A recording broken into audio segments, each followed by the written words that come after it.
Working inside a prison for a long period of time doesn't make you an expert on human behaviour. However, you would have to be pretty dumb if you didn't learn something about human behaviour, having spent a long period of time working amongst prisoners. One thing I learned in working with prisoners is that having a bitter spirit, which comes out from unforgiveness, can actually affect people in three major ways in their life. One is health issues. I've even read articles by medical people, doctors and psychiatrists, who say that an unforgiving spirit within us can actually affect our health. Secondly, it can cause all kinds of emotional issues that trouble us throughout our life. And thirdly, unforgiveness can affect our behaviour patterns and cause us to behave in ways that maybe otherwise we would not behave. I found a pattern working with people in prison. Having talked with so many people, it didn't take me long to find out that a bitter childhood was often the root cause of some of the behavioural problems of some of the prisoners. Not in every case, I must say, but often that was the case. I'm going to give you a couple of stories, one this week and possibly one next week, of just two men who were two of many that I worked with on this issue, and was able to help them. One day one of the governors in the prison came to me and mentioned that we had a case in the hospital wing that was under constant watch because he was so disturbed and very suicidal. And I was asked could I go and see him, see if there was anything I could do to help the boy, and I agreed that I would go and see him. So I went to the cell where he was on the hospital wing, opened the door and walked in, and my goodness, what I saw. There was a young man sitting on his bed with a countenance, that's his facial features, that were black with rage. He was actually a white-skinned man who was black with rage. And I sat down on the bed opposite and asked him to, after introductions of course, asked him to tell me a little bit about his life. Apparently when he was a young boy, he was in the car riding with his mother.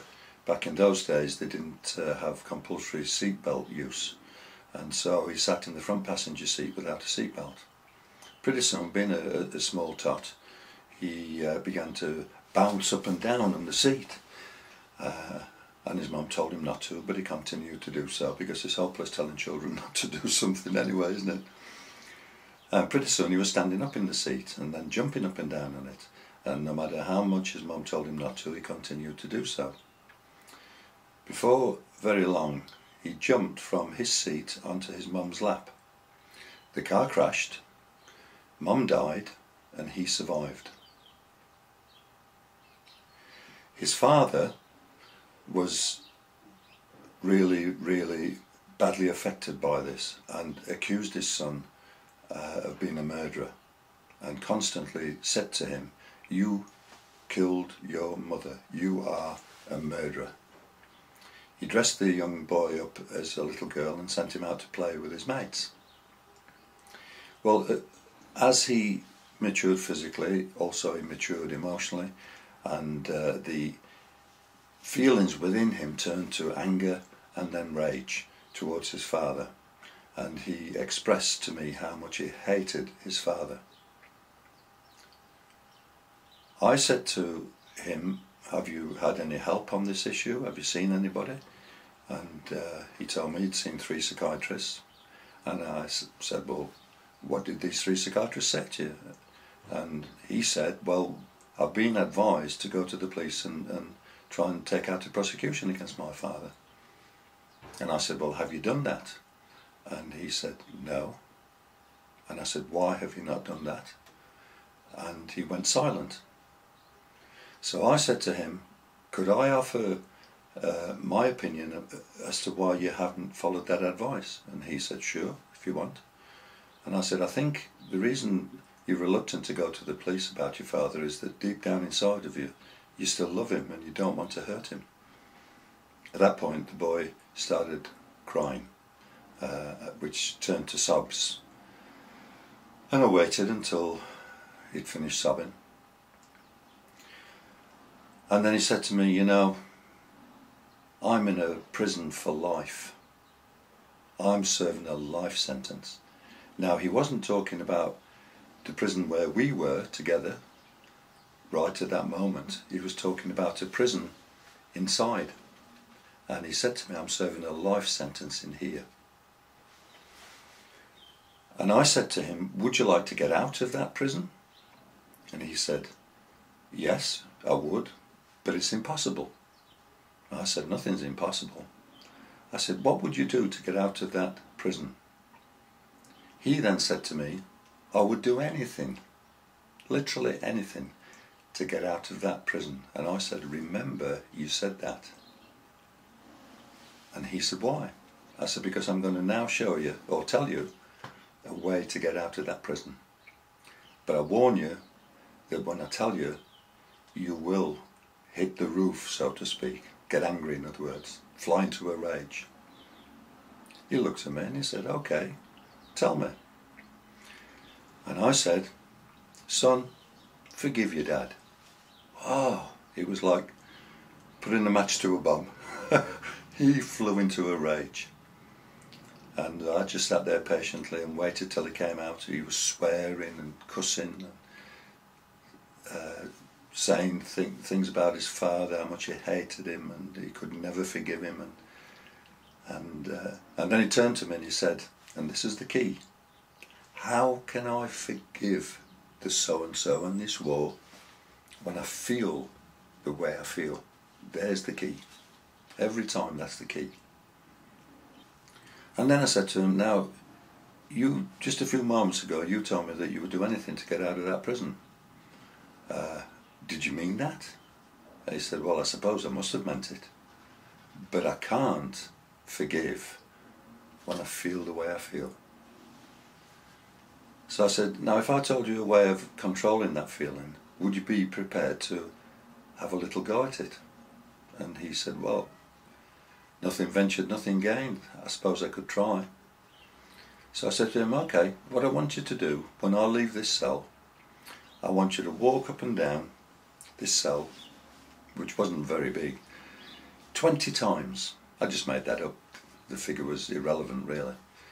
But I said, I want you to walk up and down this cell 20 times and I want you to say, Dad, I forgive you. I said, now you won't mean it, and your fist will probably be clenched as you say it, and you will be gritting your teeth as you say it, but I want you to just say the words anyway. Do you think you could do that?